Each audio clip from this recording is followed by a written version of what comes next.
Welcome, everybody. We're here with Melanie Cantius and Kirsten Favren. And Melanie, thank you for joining us. Pleasure. And Kirsten, you invited Melanie on. We both know Melanie's fantastic, first of all.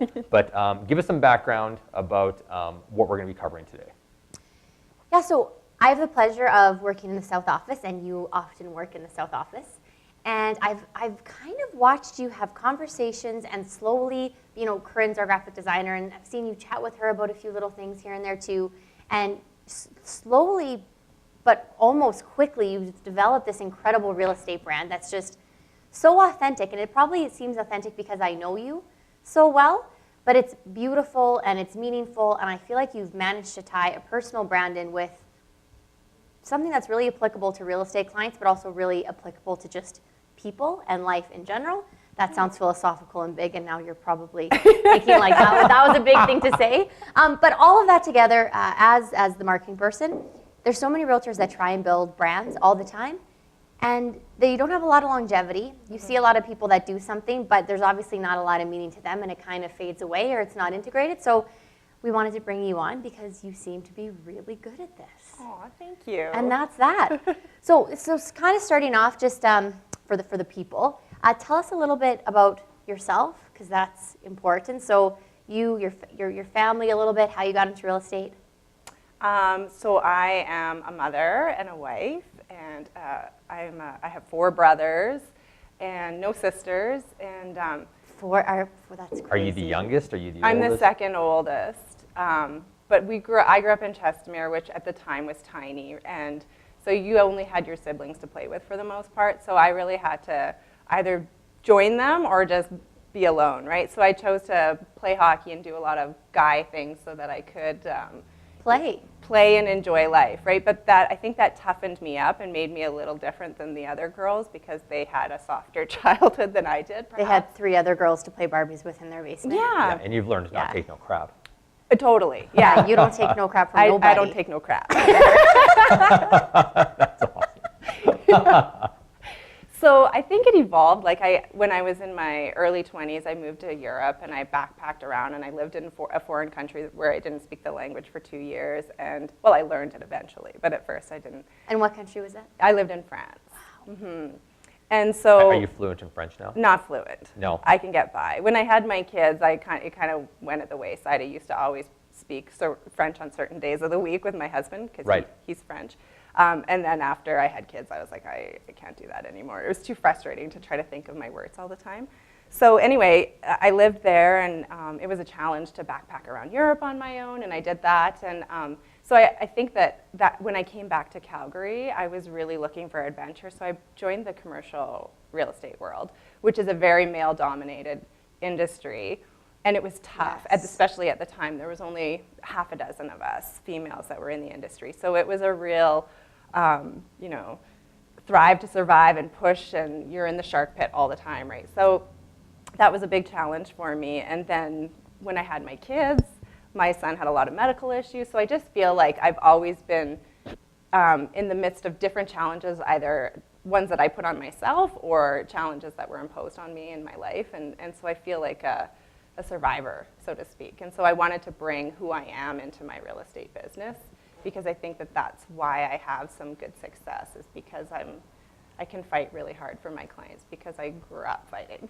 So if we were incredible. Yeah, that's a great story. So obviously having that background, I assume, led a bit to this vision of how you wanted to portray yourself in the real estate world. Mm-hmm. And transitioning into residential, did you already have a brand in mind, or was it something when you got into residential you said, I want to create this? Tell us about the evolution of the vision and making that transition into that. I think that I just joined residential because I wanted to have greater control over my schedule. In commercial, you kind of have to work Monday to Friday, 8 to 5, and then a lot of time is spent with landlords and socializing, and that wasn't good for my family life, even though I had my weekends to myself. It's a bit of a myth to think that I would control my schedule, but that's what I thought. Isn't that so funny? Yeah. And people get into the business, they're like, oh yeah, I'm going to have all this free time. Get to be my own boss, flexibility to skip. No. But I mean, I still do, right? If my kids have appointments or something important, I can always attend it, right? So I do really appreciate that factor. I really kind of joined residential believing it would be much like commercial, where we got a lot of business. I was with Colliers, and so Colliers is a big name. And so we got a lot of business just because of our name, a lot of sign calls, and so it did. And then we would do building walks to meet people and stuff. But it's a totally different way of branding yourself and reaching out. And there's way less agents, right? So you have a bigger population that you're serving in some respects because there's a lot of businesses, but a way tinier population of agents, servicing those clients. So I joined residential thinking, well, I'll just be Melanie Cantius like everyone else, right? Go by my name. And I did that for about the first year, and I took tons of branding and marketing courses, all the ones that you guys offered. And then I went to an event that you guys had not really pushed, but mentioned, and it was a Richard Robbins thing. He came to Calgary. Yeah.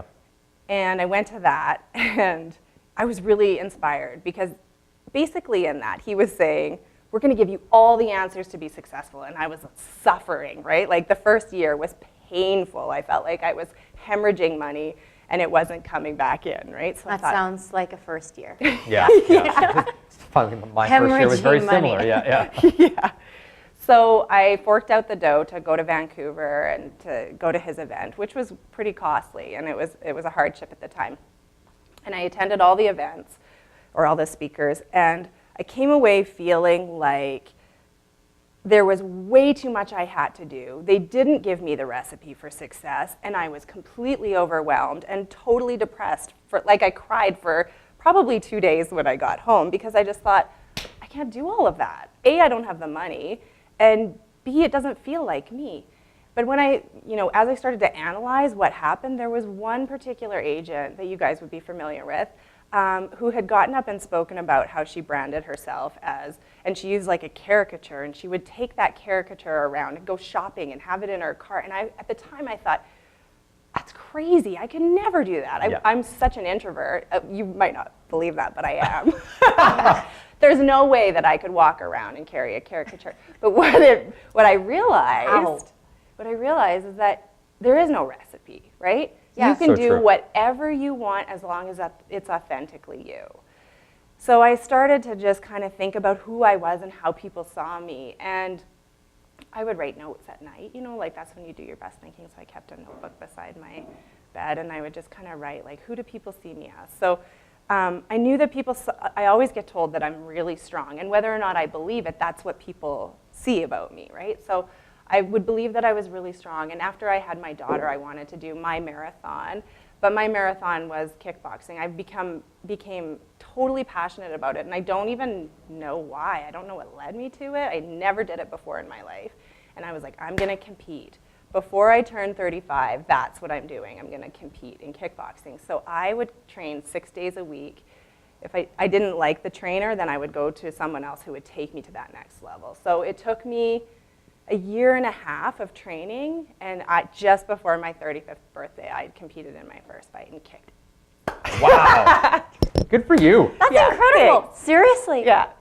So for me, that was like huge, right? That really I think we talked about not messing with you earlier because of the brothers thing and everything else, and now you've just totally solidified that. Thank you. That's incredible. Yeah. Did your family come?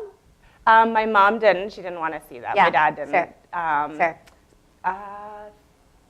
Her dad didn't want to see it. 3 of my brothers. I think all 4 of my brothers came, and they were so jacked, right? My husband didn't come. He did not want to see that. And I respect that, right? I don't like watching. When I was training, I would watch my colleagues going into fight, right? And I would cry. And I was like, and then my coach would be like, and you want to do this? And Yeah. I'm like, So leave her yeah, I alone. do. I just don't want to watch them get beat up. Yeah. But I'm fine. It's probably different if it's your face, but watching the face of someone you love get hit might be tough. Fair. Yeah. Okay, so obviously let's kind of you've painted a really good story because we haven't really mentioned it, but tell us a little bit about the brand that you created. Yeah.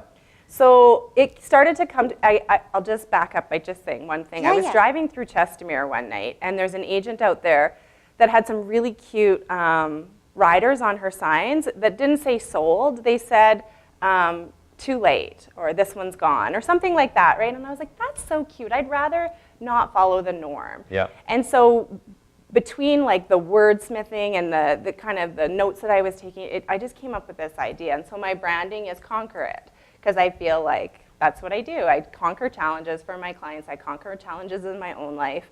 And so I felt like that was strong. And so my branding, I could see this vision of having riders that say conquered instead of sold.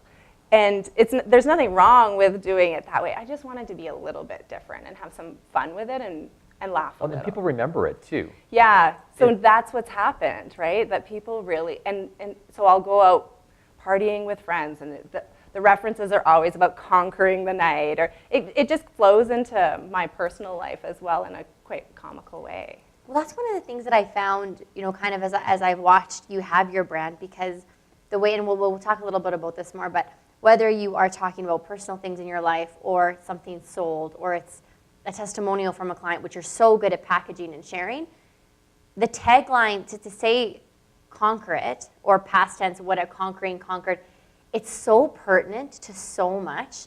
And I think that's what I love about it, because there's lots of brands where you couldn't put this in a sentence. Yeah. Ever, right? Like there's no way to there's no narrative behind it. Yeah. But what you've created, it's so applicable and it's so catchy. Like it's really good. I lucked out. Luck when opportunity meets preparedness. Yeah. So tell me about the mechanism of it, where the mechanics of getting the marketing materials together, the logos, the graphics. Tell us about some of the things that now you had to start to brand as Conquer It, and how you walked through that process at the beginning. So like I said, I was suffering financially, so that was a huge factor in how I processed everything, right? I didn't have the funds to hire somebody to explain my vision and have them execute it. Well, that's a lot of money. For a lot of people, money. That's a lot of money. Yeah. And so I really thought about what I wanted, how I wanted to represent myself, what I wanted my website to look like, what messages I wanted to portray, what my social media would look like. So I really took a lot of time to think about that. And then once I decided what I was doing, I designed my first logo myself. I used some sort of like online system. And Seriously? The first one. Did you have any graphic experience at all? Well, making brochures, but so no. but I think that Microsoft I think this is meaningful, because there's a lot of people in this position where they might never not get past it. So would it have been PowerPoint?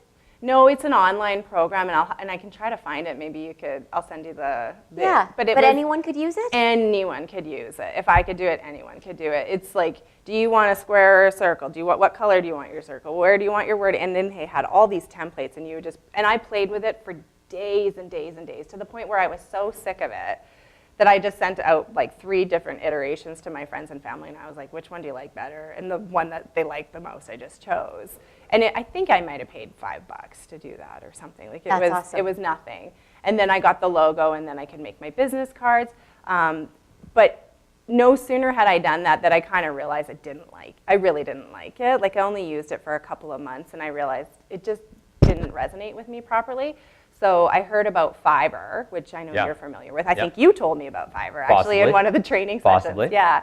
And they have different levels that you can pay for your branding stuff. So if you want a logo made, you could pay $5 or you could pay $300, right? And you can review all of the testimonials of different people from around the world, graphic designers. And so I just selected one that had a style that I thought was complementary to mine.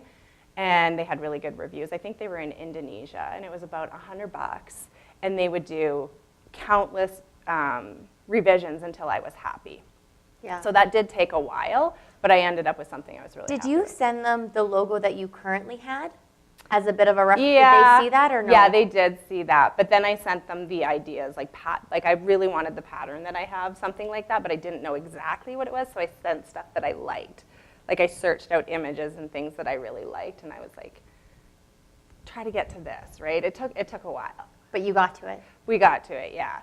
And for $100. So for me, that was money well spent. Absolutely. And then I had envisioned doing a video, like a testimony, just a who I am video, right? So for that, I went to Kijiji and I put out an ad and I interviewed all sorts of videographers and then looked at their work because I wanted to make sure that their work was to the standard that I wanted. But there's a lot of hungry people that are just coming out of university that offer really good rates rather than just going to the highest. It's a fantastic tip. So They're that's what I always did. looking for people, and if you review their work, if they've done it in the past, it's a great opportunity. And then they just want you to review them in exchange for services sometimes, right? So I paid nominal, like maybe $250 for my video, and they did lots of revisions and editing, and that would include the music that they put to it as well. So I was just really economical about how I sourced out things. I met a photographer who was fresh out of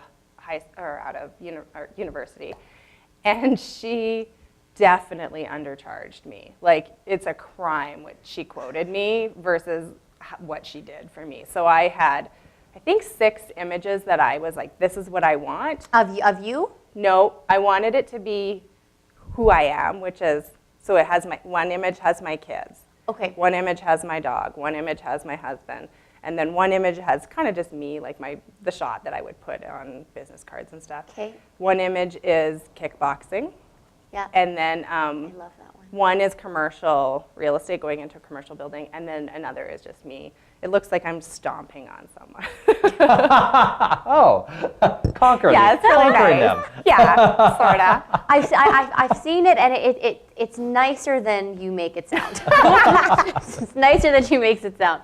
So one of the things that's really cool about that is, in terms of building your brand, I like how it's not just your face. I think that real estate has a little bit of culture of your face. Yeah. It's Your face? Your face. True. Right, it is true. Yeah. But that's not you. No. Right? I mean, like, it is you, but it's not. So I think to be able to show you in all of your different elements is really clever. I like that. And then when people are choosing to work with you, it's, this is the whole person that I'm working with. There's a bit of a sense of there. I'm not a super refined person. That might be a surprise to you, but No, I it's didn't. You're pretty well put together. I don't want to portray something that I'm not, right? So that was really critical to me. I see a lot of realtors that have these professionally groomed, filtered personas, and I'm like, that's not who you're going to get when we're working together. You're getting me, and you're getting my humor, and you're getting you're getting my cackle, and you're getting my family, and you're getting all the things that matter to me, because this is me. So I really wanted it to be me. And if you don't like what you see of me on social media, don't call me, because you're going to hate me when we work together, right? So and that's not good. Works. That's not good for you either. No. Right? The last thing that you want is someone in the back of your car who's like, I have nothing in common with this person. Yeah. She's obnoxious. Exactly. Right? Not because you're obnoxious, but in general, you're right. Like, it's a really good point. Yeah. That's a really good point. So, economically speaking, so you did a really good job of that. Kind of a sub-question, do you feel now, so obviously you've kind of done, not you've done way more than the basics, but is there anything now that as you kind of go through this process, you have your sight on something else? Like, well, now that I have this, as far as my brand goes, I'd love to be able to. Or even something you would have done differently. Yeah. I think it's an evolution, right? Like starting off making my own sign or logo versus hiring a professional. There's an aesthetic value in having somebody professional, and so now that I'm at the position where I can kind of source that out and have a little bit better appearance, I want to make my own, not just brochures, but listing packages that are very branded to who I am, and introductions. So when I meet people, like a little pamphlet that they can kind of look over and get a sense of who I am. Refining my website. I mean, I did a GoDaddy website just to have an online presence. It's not great at all, but it doesn't matter for me. It's not how I'm getting business. It's just it's an online presence, but I want it to be improved. So I've hired, my cousin's a graphic designer, but I'll pay him full pop. And so I've hired him to help me with some of that. I have logos on my vehicle, but again, it was very minimal, just kind of lettering, and so now I'd like to take that to another level and have it be a little bit more professional looking and eye-catching. So I want to mention your vehicle decals because they're awesome. Is that a conversation starter? Like, have you found, because people ask me that all the time, like, should I? We were just talking about this. Oh, were you just talking about this? Yeah. We were just talking about this. Because people will say to me, I sit down and have all these meetings with realtors, like, should I do bus benches? Should I put something on my car? But I've never asked anybody how the vehicle decal works. I assume in your community that must be helpful if you're parked outside your. You would think it is. You can be honest. This is we want authenticity Yeah, here. I totally will. I reached out to agents that had the decals, and nobody gave me an answer when I was considering it. So I thought, well, I'll just do it. I got a deal. I had a connection. So I think it ended up costing me about $250 for 2 vehicles, which Wow. That's really good. That's unbelievable. Yeah. And We overpay for everything.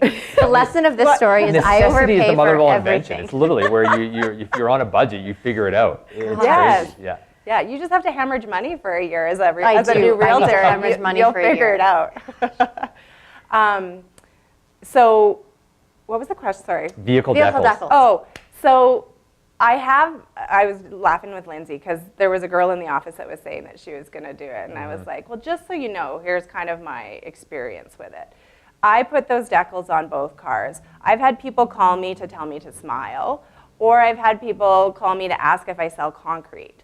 So I haven't. Seriously. Conquer it, right? A tip to anybody who's watching who might be married to or knows somebody in concrete. That's right. Apparently. Yeah, decal Wow. your vehicle, yeah.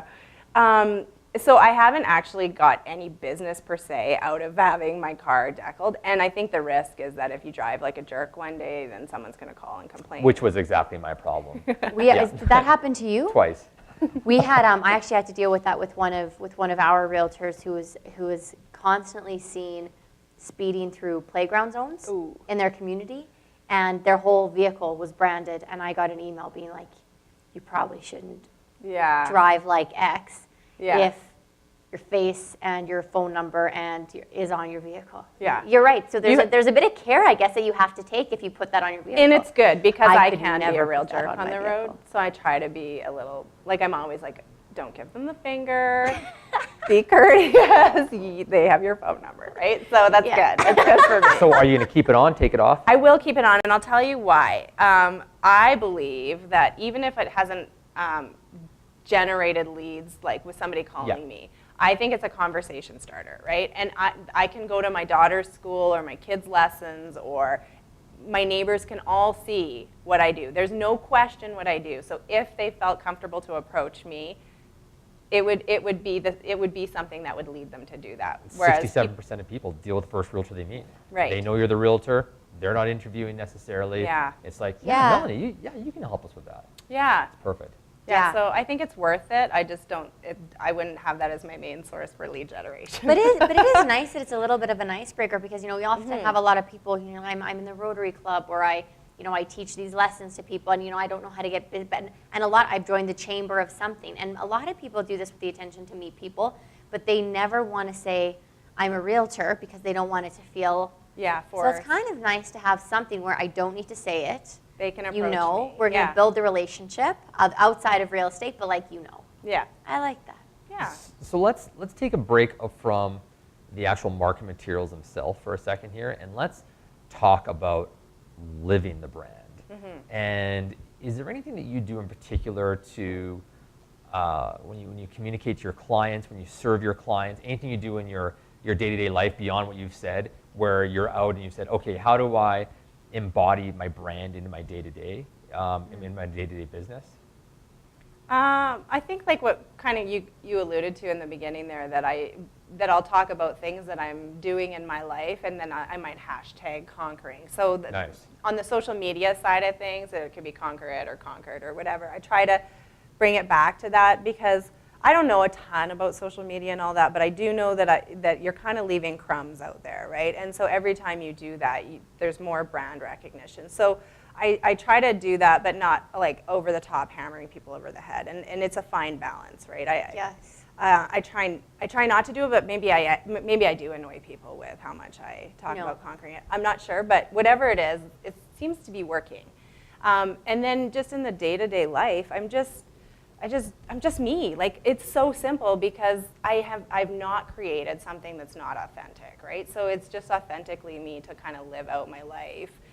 And I incorporate my kids and what we're up to into my brand and my family, and it's all part of who I am and the experience you get when you work with me. Because let's be honest, all realtors, most of us, provide the same level of service and competency, right? So the only thing that differentiates me is me. So I want people to know who I am, and so they can decide if they want to work with me or not.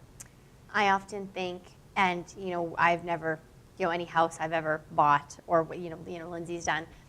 I've looked around at certain people and certain realtors I know, or just know a little bit of, not with CIR of course, but in general, thinking, I can't believe that somebody spent 8 hours in a car with you, like over my dead body. Like I can't even, I can't even imagine. They drove themselves, probably. You must have, right? Like I'll follow you. You must have. So you're right to say that, like, you're going to differentiate yourself on just being a great person with like good values, who's fun and is relatable, to say like, we're going to be spending a lot of time together, right? Like, other than all of this other stuff, we're going to be spending a heck of a lot of time together. And like, this is what you're going to get, and that's really nice. Because what a lot of our realtors say is you end up being somebody's, for a short period of time, you're their best friend, you're their therapist, you're their marriage counselor, you're the person giving them landscaping advice, right? Like, you're a pretty influential person. Yeah, you have a very intimate relationship for hopefully a short period of time in some cases, but you have to be yourself, right? Otherwise they'll see through all the facade very quickly when they have a breakdown and you don't care, right? So you just have to be genuinely yourself, and luckily I'm an empathetic person and I'm a good counselor on the side, and all those things, right? So I can kind of wear different hats depending on what they're going through, and people can see that I'm authentic through, I think, some of my testimonials that I post as well. I think it's important that people see it through other people's words. That's one of the things that I wanted to bring up. So one of my favorite things that you do on social media is you post snippets of testimonials and you brand that with your Concrete logo, which I think is so great. Thank you. But recently, and this isn't for social media, but you were in the office and you had met somebody who contacted you because they were on some website that randomly had testimonials, and they contacted you that way? So I use a website where anyone can post a review on an agent. It's a free website, and I encourage my clients to write a review on there after I'm finished working with them. And I mean, the risk to that is that if you weren't doing an incredible job for your clients, you wouldn't want them writing testimonials, right? But so I send it out to all my clients when I'm done working with them, and I would say 95% of them will write a review. And once you get a certain number of reviews on that website that are really high, you're seen as a top agent in the city. And so people that go on there, they're looking for an agent, right? They're looking at the testimonials, but you get pushed to them because you're a top agent. So from that, I've gotten some significant business, and this person you're talking about had 2 properties to sell and 1 to buy. Wow. And so he read my reviews, and I've had several calls since then. Now that I've got to that ranking, it's business that's coming to me for no cost. It's just, I love that you were not afraid. I mean, there's always that little pit in your stomach of like, oh my gosh, people are going to review me online. And everyone gets a bad review at sometimes, and it's like, if it's all 5 stars, it almost becomes inauthentic. Yes. So you get the one, the bad review, but the fact that you were willing to put yourself out there, and then now, and just ask for it, and be willing to ask for the business, or in terms of ask for the review, and people will do it. Yeah, they're so grateful at the end, right? They're like, what can I do for you? You can do this, right? And when we look at, and they love to do it. When we look at the stats, it's, the clients overall, in your case, probably more than the average in terms of providing a great experience, but most clients are happy at the end, but agents just don't even ask at the end. But they don't have a system they don't have a system to ask for it. They said, well, what do I do? Like, how do I send them to something? Like, what do I do? It doesn't matter. It can be your Facebook page, it can be Google, it can be any site. Facebook page and well, I mean, Google, you need to set up a Google page for. So that can be a bit of an entry barrier, but I think the last thing I said was 80-something% of realtors have Facebook accounts. And if you have a Facebook business page, which is so easy, if you do it nothing on there. else, you Yeah. might as well get somebody to write a review for there. Because I love how you said there's all these little crumbs that build. And I think that what you've done with your testimonials in terms of brand building, what a great way to not have to put a lot of time or any money. It's a free website. But there's this beautiful brand that you're not even touching. Yes. That's just being built and building this beautiful little breadcrumb trail right back to you. You're not spending $10,000 a month No. on internet leads, Nothing. right? Like that's Yeah. incredible. Yes. You know what I love too is I want to go back to where you're lying awake at night, you got this little notepad, and you're writing down some ideas about like what makes me me, what kind of things do I want to embody and portray out my business. When you do that process and you actually choose a brand that's truly and authentically you, and you put that out to the masses, you attract people that embrace that already and are accepting of that, which means that immediately you're going to have a better chance of connecting with them, Yeah. A better opportunity Yeah. for a better service, happier reviews, all those types of things, and you just don't have to struggle. It's like No. there's no struggle there. So I really admire what you've done in terms of saying, okay, like this is who I am. I'm going to say, and the thing that people forget is that they try to please everybody. Yeah. And you can't. No. You Yeah. can't do it. No. If you try to please everybody, you're going to please nobody. And you'll just be a little bit, it's like being a jack of all trades, Yeah. master of none. Yeah. So Yeah. I love that you did that and you said, you know what, this is how I'm going to be. Take me as I am or Take it or don't. leave it. Yeah, exactly. Yeah. Love that. Good, bad, and the ugly. You're getting this. Yeah. Yeah. And yeah, I think that the people that hire me because of what they see that I'm posting online, they're hiring me because they already feel like they Know you a and little trust bit me. too. Yeah. So I want to go to, so another question that I want to ask you, and don't sugarcoat this. If it was awful, it was awful. But all realtors in general have to combine their brand and our regulatory board guidelines with a brokerage brand, which just being in the position where I kind of have to help people mirror those, I know that can be a little bit tough. Yeah. Because every different brokerage will have their own different guidelines for what you can or you cannot do. I know that there's a ton of brokerages that do not allow you to have personal for sale signs at all. Right. Like you have to use brokerage brands, which Yeah. could be a little bit tough. We have our own guidelines. So as you were going through that process, just because this is something that all realtors have to do, how did you think of the two together? Was it a good thing? Was it a bad thing? Was it annoying? Was there a few things where you said, oh, I'm going to take this because it's good or not?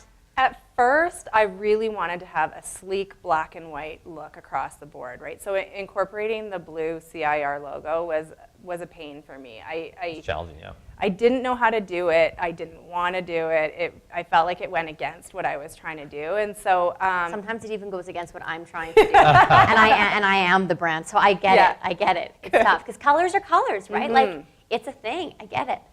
But I was having a conversation with someone in the office who had a marketing background, and they said, you know, that blue actually signifies trust. It builds, like people psychologically when they see blue, they get a feeling of trust. And when I understood that, I thought, okay, I can work with this, right? And so That's one of the reasons that many moons ago blue was picked. Actually. I'm sure, yeah. Yeah. So once I understood that, I felt like, well, I can buy into this then, right? I want that to be part of my brand. I want trust to be associated with it. So at first I didn't like it, but once I understood that psychology, I was like, well, then I need this, right? So there are still times when I'm like, I really don't want any blue in this, right? I just want the black and white. And so I still wrestle with it. But at first I wanted my signage to be black and white, and that wasn't possible. And you and I had a conversation. I was a little heartbroken about how much blue had to be on it. But I love it now, and I feel like it stands out more, right? Because there is a lot of black and white signage out there from other brokerages and stuff. So having that recognizable blue, not only because it builds or it creates a feeling of trust, but also because it does associate me really strongly with a huge brokerage with a really good reputation. Number one. Yeah. So Little plug. So for me, it was like an evolution. I definitely still wrestle with it, but overall, I think it's a positive. Nice. Yeah, that makes sense. And the another question I want to ask, I don't know if these should be honor questions, but I'm going to ask them anyways. In terms of the brokerage that you work with, As far as your clients go, is that something that you talk about, or do you think that most realtors talk about, or is it just, it's me? I think it's just me. I mean, I don't want it to sound No, like I that. would. I think that that's something that you often say too, right? I mean, it's you. There's a lot that a brokerage does for the agents, Yeah. but as far as your business is concerned, so the ability to brand yourself is really, really important, and that's something that Lindsay talks about and is a big proponent of in our brokerages. You know, CIR is important. There's a ton of support there. It means the client gets a bigger team. Like, that's kind of what brokerages are there for. Like, the client gets a bigger team. There's some more support network, yeah. But at the end of the day, the ability to brand yourself with your own signage and your own, whatever it is you want to do, that's so important. Yeah, it's key. I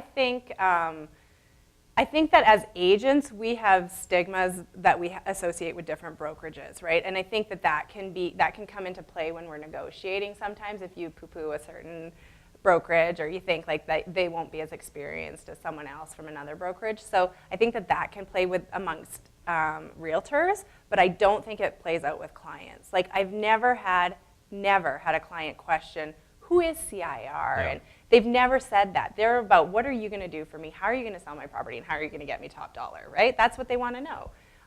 And so I think that it's less important to the people that we serve, who we work for. I think it's more important to us as agents, because sometimes we think that there's a stigma attached, positive or negative, right? I guess stigma is generally a negative thing, but there are certain mentalities associated with certain brokerages, right? And I don't think that it comes into play for clients at all, and that's really the only one I care about.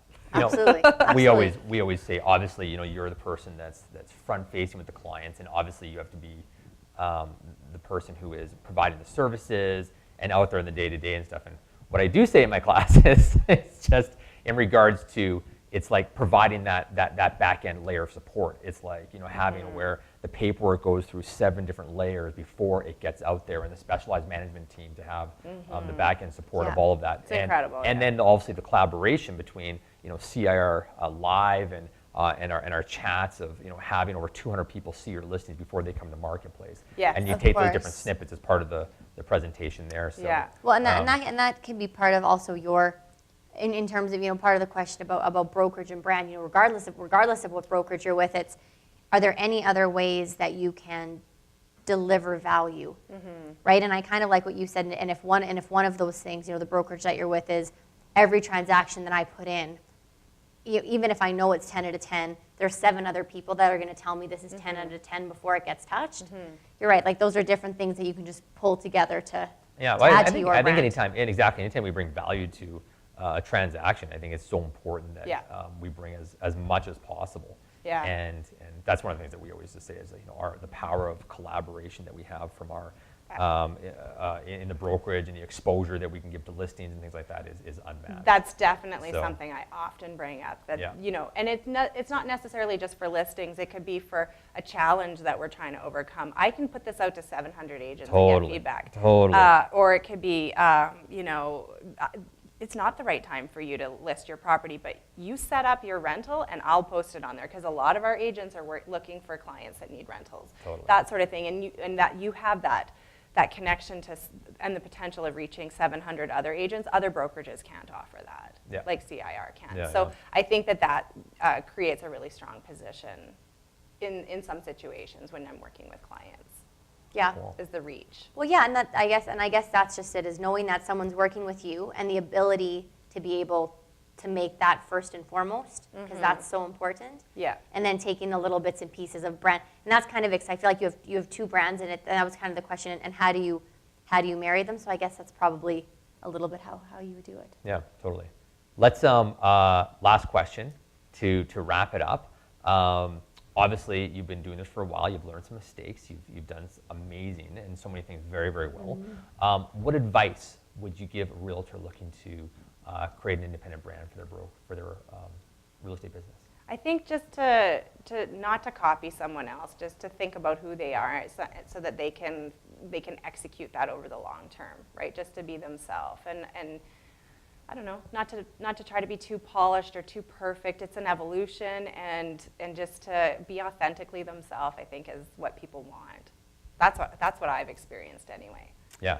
I like how you said it's an evolution, because I'll sit down with so many people, and for them to get started and just because I know the numbers, or I thought I knew the numbers until you get you're amazing with them. $50, Oh my video gosh. is done. But I sit and I think about some of these things that some of these new realtors are thinking. I'm like, you are going to be out of the business in a year looking for a full-time job because you're going to be broke. Yeah. If you feel like you need to get all of this done perfectly in the next 6 months. Yeah. So I think how you went about it, that's really good advice. Well, and just to add to that, if I can, just to say that what works for someone else isn't necessarily what's going to work for you, and you don't have to do everything that everyone tells you should do, right? You'll end up crying and overwhelmed. Bite off little pieces and take it step by step, and eventually you can have this big, grand presence in the real estate industry. But I think you can get wealthy faster if you take baby steps and don't spend a fortune. Totally. Yeah. Thank you for saying that. It drives me wild seeing people overspend when they have no backing. They're not on a solid footing yet. It's just, it's insane. You can do this business on a budget. People say it takes money to make money. It doesn't at the beginning. It does not. Just ask me. Yeah. That's right. I've It takes spent money to a get few into the hundred. business. Yeah, exactly. No kidding. That's amazing. That could be a could write a referral book on job. that, Yeah, totally. Anyways, Melanie, thank you for being with us. Thank I you appreciate so it. much. We are This so was fun. proud of. That sounds like super proud of you. And every time we see your stuff, it's Absolutely. just awesome. Thank you. Keep I doing a appreciate good it so job. much. Yeah. Thank you, guys. Awesome. Thank you guys very much for joining us as well. And we look forward to having many more great segments like this. Probably not as great as Melanie, but I'm sure they'll come conquered it close. today. That's it. You did. Conquered it You today. did. Awesome. Atta girl. Thank Good you. job. Awesome. Thanks, guys. Take care. Thank you.